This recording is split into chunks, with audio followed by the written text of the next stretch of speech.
प्राथमिक शिक्षक संघ गोप गुट ने 11 सूत्री मांगों को लेकर पदयात्रा की। यह पदयात्रा कर्पूरी चौक से शुरू होकर समाहरणालय तक पहुंची।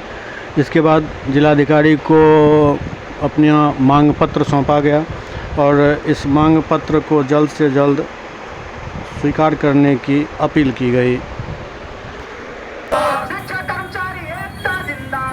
जिंदाबाद जिंदाबाद शनिवार को हाफ डे लागू करो, लागू करो। शनिवार को हाफ डे लागू करो। प्राथमिक विद्यालय में 5-1 और मध्य विद्यालय में 8-1 का मानक पूर्व से तय था। इस पुराने मानक को समाप्त कर नए मानक जो तय किए गए हैं उसके हिसाब से विद्यालय में न्यूनतम शिक्षकों की संख्या कहीं 1, कहीं 2, कहीं 3 तय किया गया है, जो विद्यालय के लिए बहुत ही घातक सिद्ध होगा। आप जान सकते हैं कि 5 वर्ग है प्राथमिक विद्यालय में, अगर 5 शिक्षक नहीं होंगे तो वर्गीय शिक्षण व्यवस्था नहीं होगी और वहाँ गरीब किसान मजदूर के बच्चे पढ़ते हैं।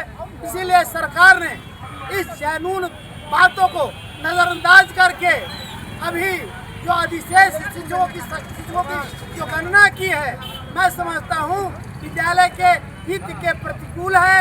आज हम बिहार सरकार के इस जबरिया स्थानांतरण आदेश के खिलाफ पद यात्रा निकाले हैं। हमारी दूसरी महत्वपूर्ण मांग है कि एनपीए जो कारपोरेट के हित में बनाई गई पेंशन नीति है उसे वापस लिया जाए और हमारी जो पुरानी पेंशन स्कीम थी उसे वापस किया जाए। हम आज मांग करने आए हैं कि शिक्षक, विद्यालय अध्यापक और प्रधान शिक्षक को भी केंद्र के समान वेतन भत्ता दिया जाए।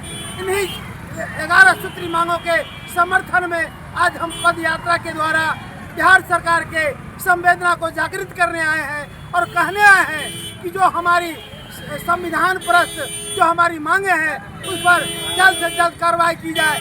नहीं की गई तो बिहार के लाखों लाख शिक्षक आंदोलित होंगे और इसके लिए बिहार सरकार जिम्मेवार होगी।